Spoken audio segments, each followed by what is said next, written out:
বছর দুয়েক ভেঙে রয়েছে বাঁধ, বৃষ্টি হলেই নষ্ট হচ্ছে ফসল, চিন্তায় ঘাটালের কৃষকরা। নমস্কার, আপনারা দেখছেন ঘাটাল নিউজ। আমি আপনাদের সঙ্গে কুসুমিতা রায়। ঘাটাল ব্লকের মহারাজপুর কাটান এলাকায় বাঁধ ভেঙেছিল 2022 সালে। পঞ্চায়েত, ব্লক প্রশাসন সহ প্রশাসনের বিভিন্ন মহলে দ্বারস্থ হয়েও আজ পর্যন্ত সমস্যার সমাধান হয়নি। বর্ষাকালে শিলাবতী নদীর জল বেড়ে কেঠিয়াখালের কাটানে প্রায় 100 মিটার বাঁধ ভেঙে যায়, যার ফলে 1000 একরের বেশি জমির ফসল নষ্ট হয়। বিভিন্ন দপ্তরে আবেদন জানালেও ক্ষতিপূরণ মেলেনি, মেরামতো হয়নি বাঁধ। ফলে নিজেদের তাগিদে ফসল বাঁচাতে কৃষকরা নিজেরাই বাঁধ বাঁধলেন, কিন্তু পাকাপোক্ত না হওয়ায় আবার 23 সালের বর্ষায় ভাঙল বাঁধ, নষ্ট হলো ফসল। ফের চলে আবেদন, কিন্তু মেলেনি সুরাহা, এমনটাই অভিযোগ কৃষকদের। এমনকি ডিসেম্বরের অকাল বৃষ্টিতেও বিঘার পর বিঘা জমির ফসল নষ্ট হয়েছিল বলে জানালেন কৃষকরা। মাসখানেক আগে ইরিগেশন দপ্তর থেকে পরিদর্শন করা হলেও কাজ এখনও শুরু হয়নি। কৃষকদের দাবি, অবিলম্বে বাঁধ মেরামত না হলে এই বছরের বন্যাতেও সেই ক্ষতির সম্মুখীন হতে হবে কৃষকদের। এ ব্যাপারে ইরিগেশন আধিকারিকের সাথে যোগাযোগ করা হলে তিনি জানান, বাঁধ মেরামতের কথা হয়েছে, দেখছি কি করা যায়। না, আমাদের কোনো বাঁধের সুরাহা হয়নি। এই রিসেন্ট ইরিগেশন অফিস থেকে এসেছিল, এসে দেখে গেছে কোনো তার সুরাহা হয়নি। না, বাঁধ এইরকম ভাঙা থাকলে আমরা তো বছরের পর বছর আমাদের তো ক্ষতিই হতে থাকছে। যেমন এই সামনে নিম্নচাপ হলো, ওই নিম্নচাপে নদীর জল বেড়ে যেয়ে আমাদের মাঠে উঠে যে কুমড়া, আলু, লঙ্কা, সরষা সব এক মাথা থেকে ডুবে যে নষ্ট হয়েছে, বহু নষ্ট হয়েছে। যেটা নষ্ট হয়েছে তার সীমার পরিসীমার বাইরে যে জিনিসটা হয়েছে। শুধু আমাদের একটা এলাকা নয়, এখানে 6টা-7টা এলাকা আছে, ওই 6টা-7টা এলাকায় একইভাবে চলছে। এই হানা দিয়ে জল বেড়াচ্ছে, নদী বেড়ে গেলেই জল বেড়ালেই এক মাথা থেকে সব ডুবে চলে যাচ্ছে, ডুবে যেয়ে সব নষ্ট হয়ে যাচ্ছে। এখন কি করব বলতে, তো আমরা তো এরকম সরকারের কাছে জানাচ্ছি, কোনো তার সুরাহও পাচ্ছি না।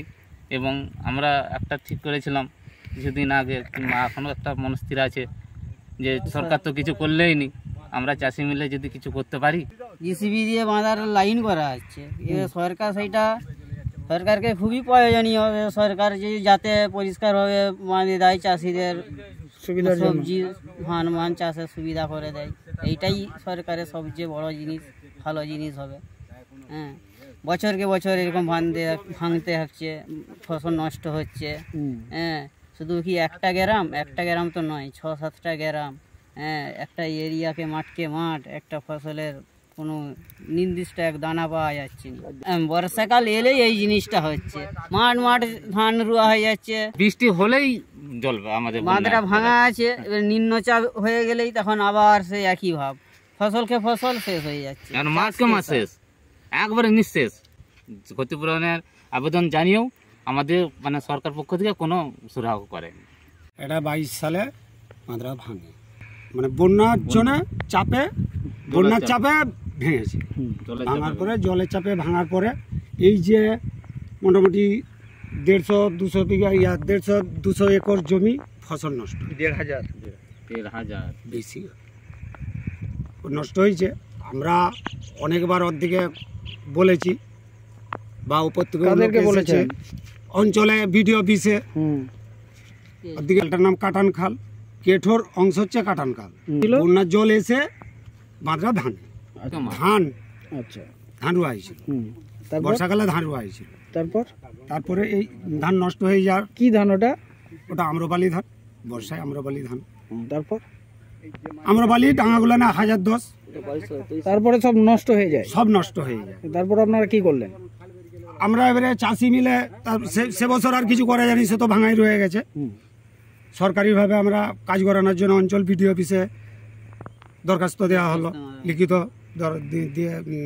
দেওয়া হলো। তারা এখানে আসেও নি, কিছু বলেও নি। আবার যে পরের বছর যে 23 সালে যেটা হলো, 23-এ এধার দিয়ে জল বেরিয়ে অনেক নঙ্কা টঙ্কা সব নষ্ট হয়ে যায়। চাষি মিলে বাঁধ করা হচ্ছিল, চাষিরা বাঁধ করছিল, সরকার থেকে তো কিছু সুরাহা পায়নি, চাষিরা বাঁধ করছিল। সেও ভেঙে যে লঙ্কা, সরষা, কুমড়া, আলু, রবি চাষ সেটা নষ্ট হয়। ক্ষতিপূরণের জন্য আবেদন জানানো হয়েছে সরকার। তাহলে ক্ষতিপূরণ পেয়েছেন? ক্ষতিপূরণ কিছুই দেয়নি, কিছুই নাই।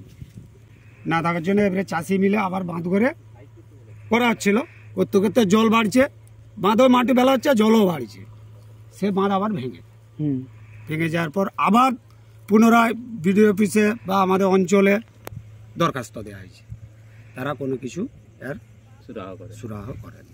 ঘাটাল মহকুমার আপডেট পেতে ঘাটাল নিউজ ইউটিউব চ্যানেলটি সাবস্ক্রাইব করুন এবং ঘাটাল নিউজ ফেসবুক পেজটি লাইক ও ফলো করুন।